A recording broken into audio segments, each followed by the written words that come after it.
Konakele sesifikile na kanjani lami igama nguSandra Sandile Prince ngamthembi sibongo izindaba zikaBhoqo ku YouTube ku TikTok na ku Facebook na kanjani namhlanje ke sikhuluma indaba enkulu sila eMhlanga eDim Mushroom Lounge lapho sikhona ngiphethe na kanjani insizwa emgedeni podcast elontshwayo ke usukwini namhlanje ngiphethe inkosi yakwamnikathi ngiphethe inkosi yothisha angiqale ngapha esandleni sami sokudla ngikubingelela kunjani mfowethu Ngiyaphila mfowethu right wena hayi ngigrand ngendlela esimangaliso nkosi kumkani kunjani Ngiyaphila mfowethu kahle wena? Hayi ngikahle kakhulu namhlanje ke sihlangene ngendaba enkulu solontsha emgedeni podcast ake ngiqale ngapha mfethu usibeke isithombe nodobele nomlaleli nombukeli ngasekhaya yini esihlanganisile namhlanje ngabe sikhuluma indaba ethini mathi emgedeni podcast Emgedeni podcast my brother ngiyabonga kakhulu umbuzo wakho ngibonge kakhulu futhi ukuthi nisimeme sikhulume nani bafowethu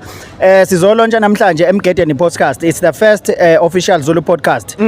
nje and kuzoba mnandi kakhulu ngoba lana uhlelo lapho sizithula khona zishisa siziletha khona zigeleza zinjalo ngoba uyazi ukuthi isikhathi esiningi indaba mayenzekile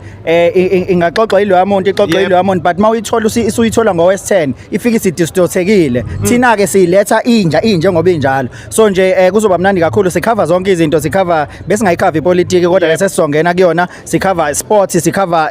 entertainment sikhava yonke into mfowethu abantu abaningi baqala ukuthi bekuphosela amehlo noma kade ngakwazi mina ukhona endimeni ngama video akho uthisha laphana kodwa aphinde wangena nasemkhakheni wezokujabulisa wayithatha lento wayifaka ebantwini isho ukuthini leyo singakubona nayo sikubona uyidlaladlalisa emgedeni podcast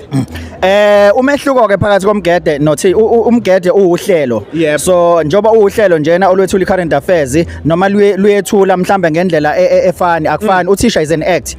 lo khuluma naye nje manje uthokozani zoma kuyena uthi uthisha wesizwe so angeke uze kwenzeke ke kube khona iact engenayo uhlelo nje lesamgedeni luhlelo njena luhlelo njoba luhlelo lizoba straight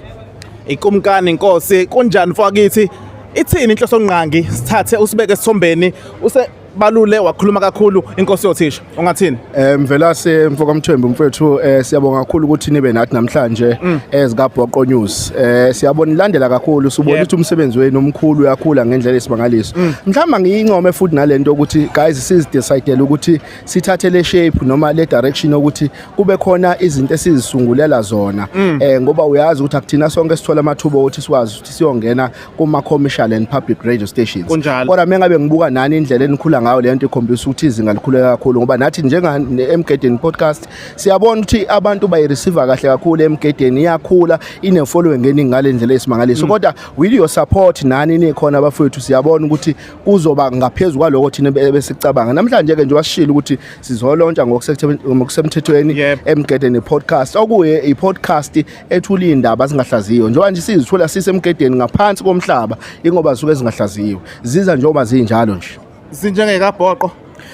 noma ngeke ke zibe zikaBhoqo ngoba mhlambe ezikaBhoqo ezakaBhoqo konakele kakhulu mhlawumbe ehambe nesikhathi singaphinde sibone mhlawumbe lapho senivula amathuba omsebenzi sengasenina kuphela ama presenter na kanjani emgedeni podcast ikhona ipossibility kuloko ngoba manje nje sisanda ukuqasha uproducer ngoba nje sidecide ukuthi siyilaunche emgedeni podcast sithatha ishape ye professionalism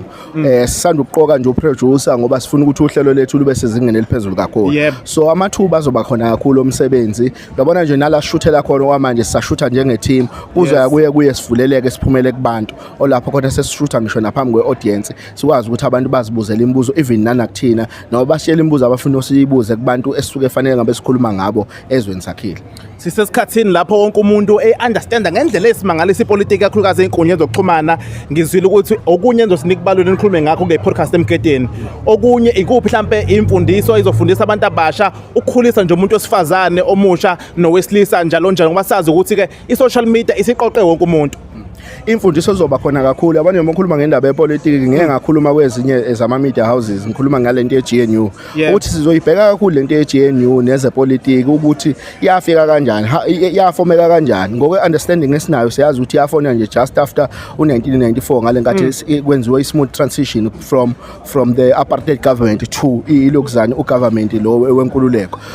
so sizokhuluma ngalezo zinto so that sizokwenza ukuthi abantu baqonde ukuthi into ethu iGNU isebenza kanjani ipolitiki ukuthi thina ngokwethu siyi-understanda kanjani ngoba besingakhulumi ngayo njengoba umfowethu eyasho kanjalo-ke nanokugqugquzela sekutheni-ke abantu besifazane bayahlonishwa nanokuthi-ke sibuke nanezinto eziyimvelaphi zokuthi indlela yokuziphatha for umuntu wesifazane ihamba igcinephi abantu besilisa fanele bahambe bagcinephi njalo njalo. Akunjalo ey'nkundleni zokuxhumana kumuntu mhlawumbe ongazi othi ngiyaqala ukuzwa ngeMgede Podcast nilandela kanjani abantu bazofollowa besubscribe njalo njalo.